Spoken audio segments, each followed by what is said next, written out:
আসসালামু আলাইকুম সবাইকে। কিছুদিন আগে গ্রামে কিছু ড্রোন শট নিচ্ছিলাম। তো ওই টাইমে দেখলাম যে এক মামা গোসল করতেছে। তো ভাবলাম যে ওনার সাথে একটু মজা করি। দেখেন,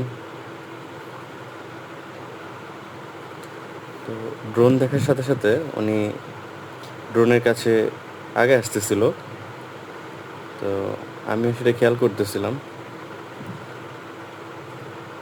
উনি জাস্ট অবাক হয়ে গেছে, যেটা কি দেখেন। আরে সেই হাসি, মামা তো সেই হাসি।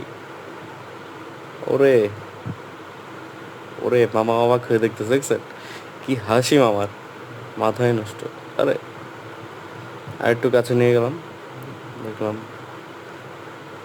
মামা হাত দেওয়ার ট্রাই করেনি, বাট উনি অবাক হয়ে দেখতেছিল যে ওনাকে ভিডিও করা হচ্ছে, একটা গেট আপ নিয়ে এসে দাঁড়িয়ে আছে, আবার একটু মুচকি মুচকি হাসেও। যাই হোক, মামা অনেক মজা পেয়েছে, আমি অনেক মজা পেয়েছি। ভিডিওটা ভালো লাগলে প্লিজ লাইক, কমেন্ট এবং শেয়ার করবেন এবং আমার সাথেই থাকবেন। ধন্যবাদ। এখনও মামা হাসছে।